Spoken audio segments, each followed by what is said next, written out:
Let's go to the US, where Hillary Clinton has pneumonia. More on that soon, and where tears and memories have been the features of emotional ceremonies across the nation to mark the 15th anniversary of 9/11, the 11th of September 2001.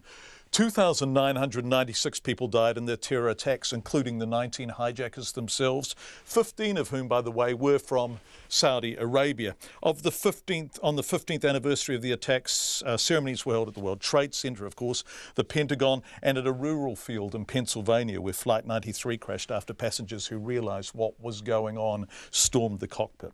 But of course, the biggest loss of life was in New York, beginning when the first plane struck the North Tower of the World Trade Center at 8:46 a.m.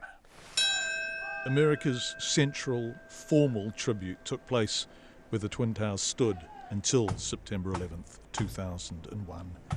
Tolling church bells, a tribute in lights. Herbert Wilson Homer.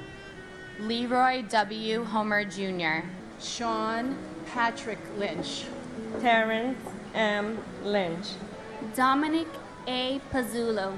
Howard Selwyn. As classical music drifted across the Memorial Plaza in Lower Manhattan, family members and emergency service workers slowly read the names and delivered memories of those killed in the worst attack on U.S. soil since the 1941 bombing of Pearl Harbor. Sometimes the bad things that happen in our lives put us on a path to where we should be going, to help others as many have helped me.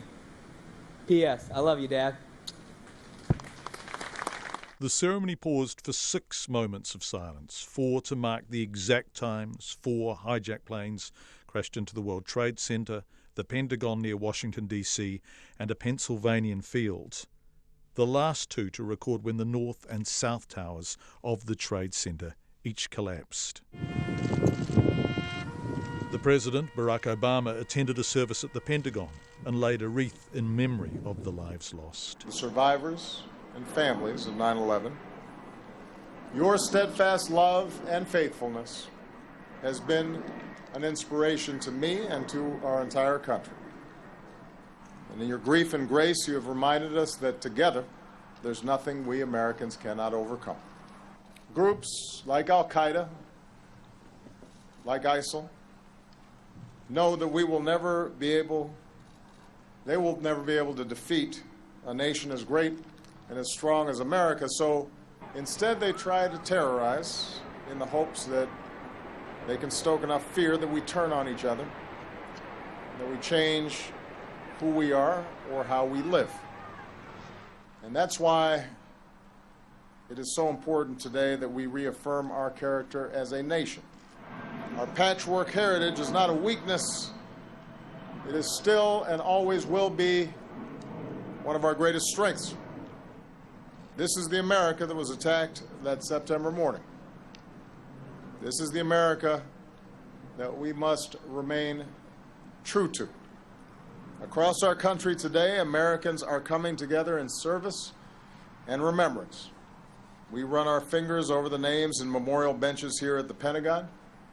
We walk the hallowed grounds of a Pennsylvania field.